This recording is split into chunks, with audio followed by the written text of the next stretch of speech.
ডেরিভেটিভকে ভয় পাও? আর ভয় করতে হবে না, সবটাই বুঝিয়ে দেবো সহজভাবে, শুধু সাথে থেকো। তো আজকের চ্যাপ্টারটা ডেরিভেটিভকে নিয়েই। আমি এশিয়ান দের বইয়ের সবকটা অঙ্কই পার্টে পার্টে সলভ করব। একটা ভিডিওতে তো সম্ভব নয় সবকটা অঙ্ক করা, তাই আমি পার্টে পার্টে সবকটা অঙ্ক তোমাদের বুঝিয়ে দেব। তো আমাকে সাবস্ক্রাইব করে রাখো এবং বেল আইকন অন করে রাখো, যাতে আমি ভিডিও ছাড়ার সঙ্গে সঙ্গেই তোমরা ভিডিওটা পেয়ে যাও এবং তোমাদের হোমওয়ার্ক করতে সুবিধা হয়। তো চলো অঙ্ক শুরু করা যায়, কথা তো হতেই থাকবে। তো 1 নম্বর কোয়েশ্চেনটা কি দিয়েছে দেখো, বলেছে y = e sin x। একটা কথা মাথায় রাখবে, এই রকম যদি ই এর মাথায় যদি sin x থাকে তাহলে সব সময় এর ডেরিভেটিভ হয়, আমি অল্টারনেটিভ পেন দিয়ে দেখিয়ে দিই। তাহলে এর ডেরিভেটিভ করলে এই যে ই sin x আছে, তাহলে ই সবসময় ই দিয়ে যে কোনো যদি ডেরিভেটিভ করতে যায় তাহলে ই এর সাথে যেসব থাকবে সেটাকে বসিয়ে দেবে, মানে ই sin x বসিয়ে দেবে, মানে ই দিয়ে যেটাই থাকুক সেটা ডেরিভেটিভ ওটা বসে যায়। এবার আমাদের তো ই এর ডেরিভেটিভ হলো, এবার আমাদের sin x এর ডেরিভেটিভ করতে হবে। তাহলে sin এর ডেরিভেটিভ কী হয়? cos x, এটা আমরা সবাই জানি। তো এটার cos x, option C is correct. তাহলে দেখলে কতটা সোজা ছিল।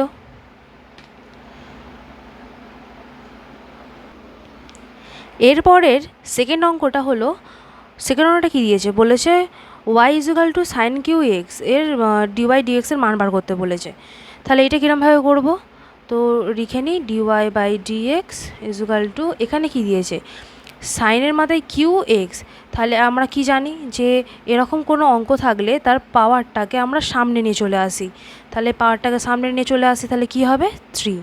এবার পাওয়ারটাকে সামনে নিয়ে চলে আসলে এটা থেকে তাহলে 1 মাইনাস করতে হবে। তাহলে এখান থেকে 3 থেকে 1 মাইনাস করলে 2, তাহলে সাইন স্কোয়ার আর এক্স যেরকম আছে বসে গেল। এবার এইটা তো ডেরিভেটিভ হয়ে গেল, এবার সাইন এক্সের ডেরিভেটিভ করতে হবে। তাহলে সাইন এক্সের ডেরিভেটিভ কস এক্স, এখানে আমরা বলেছিলাম কস এক্স হয়, তো কস এক্স বসে গেল। এর আনসার হবে বি। 3 নম্বর অঙ্কটা কি বলেছে দেখো, বলেছে f(x) = 2^3x² হলে f'(x) এর মান কত হবে। তো এরকম কনস্ট্যান্টের মাথায় যদি কোনো পাওয়ারে এই ধরনের সংখ্যা থাকে তাহলে সেইটার ডেরিভেটিভ কীরকমভাবে করতে হয় চলো দেখিয়ে দিই। তাহলে ফার্স্টে এই রকম যদি থাকে সেটাকে বসিয়ে দিতে হয়, যদি কনস্ট্যান্টের মাথায় এরকম পাওয়ারে থাকে তাহলে সেটা 2^3x²। এবার এটা কনস্ট্যান্ট করতে গেলে এটা লগ আনতে হয়, লগ, আর যেটা কনস্ট্যান্টটা আছে সেটা পাশে বসে যায়, মানে 2। যদি এখানে 3 থাকতো তাহলে 3 বসতো, 4 থাকতো 4 বসতো, মানে যেটা থাকবে সেটা বসে যায়। তাহলে এইটার তো ডেরিভেটিভ হয়ে গেল। এবার এই পোর্শনটার ডেরিভেটিভ করতে হবে, আর এই পোর্শনটার ডেরিভেটিভ করতে কী হয়, তাহলে এই 2টা সামনে চলে আসবে 6x, তাহলে 6x। এটাকে আমরা সাজিয়ে লিখে নিই, তাহলে 2^3x², 6x log 2। তাহলে এর অপশান কোনটা হচ্ছে, এর অপশান হচ্ছে ডি। তারপর 4 দাগের অঙ্কটা কি বলেছে, 4 দাগের অঙ্কটা বলেছে যদি d/dx log x² - 5 = 5x/x² - 5 হয়, তবে 5x এর মান হবে, মানে 5x এর মানটা চেয়েছে। তাহলে সেই ক্ষেত্রে আমরা আগে ডেরিভেটিভ করে নেবো, মানে এই পোর্শনটার ডেরিভেটিভ করে, তাহলে লগ এক্সের ডেরিভেটিভ হিসেবে এটা করবো। তাহলে লগ এক্সের ডেরিভেটিভ কীরকম হয়, তাহলে 1/x² - 5, আর এই পোর্শনটার ডেরিভেটিভ কী হবে, তাহলে এই 2টা সামনে চলে আসবে, তার এখান থেকে 2 থেকে 1 মাইনাস হলো 1, আর কনস্ট্যান্টের ডেরিভেটিভ 0, তাহলে আমাদের কী হবে 2x, আর এটা যেরকম আছে বসে যাবে। তোমরা বুঝতে পারছো তো কথাগুলো আমার, মানে কীরকমভাবে বোঝাচ্ছি। যদি বোঝার কিছু প্রবলেম থাকে আমাকে কমেন্ট করবে, কারণ তোমরা না বললে আমি বুঝতে পারবো না। যদি না বুঝতে পারো তোমরা এই অঙ্কগুলো, তাহলে আমি একটু ভালোভাবে বোঝানোর চেষ্টা করব। তাই জন্য না বুঝতে পারলে প্লিজ আমাকে জানিও। তারপরে এটা হয়ে গেল। তাহলে এবার এই যে এখানে এক্স স্কোয়ার 5 আছে, এক্স স্কোয়ার 5 আছে, এখানে এক্স স্কোয়ার 5 আছে, তাহলে এইটা এইবার থেকে এরমভাবে কেটে গেল, দুটো কেটে গেল। তাহলে 5x এর মান কত হলো? 5 ইন্টু এক্সের মান 2x। এর অপশান এ হলো কারেক্ট।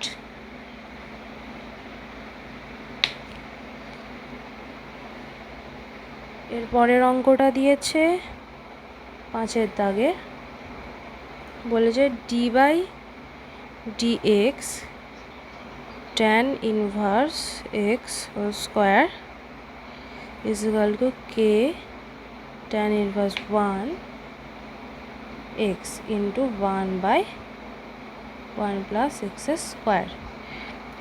বলেছে এত হয় তবে কে এর মান কত? এখানে কে এর মান বার করতে দিয়েছে, তো চলো সেমভাবে বার করা যাক। তাহলে কে এর মান বার করতে গেলে আমাদের ফার্স্টে এর ডেরিভেটিভ করতে হবে। তাহলে tan inverse x square derivative করলে কত হয়? tan ইনভার্স এক্সের ডেরিভেটিভ করলে 1/1 প্লাস এক্স স্কোয়ার। এটা হলো tan এক্সের ডেরিভেটিভের ফর্মুলা। এবার এখানে স্কোয়ার আছে, তাহলে এটা সামনে চলে আসবে। তাহলে 2 tan inverse x is equal two, যেটা যেমন আছে সেরকম বসে যাবে, tan inverse x 1 plus x square. তাহলে এই পোর্শনটা টোটালি এই পোর্শনটা কেটে গেল, এই পোর্শনটা কেটে গেল, আর tan ইনভার্স এক্স আর এখানে tan ইনভার্স এক্সও কেটে গেল। তাহলে কে এর মান কত হলো? K is equal to 2। তাহলে অপশান কত? Option C is correct.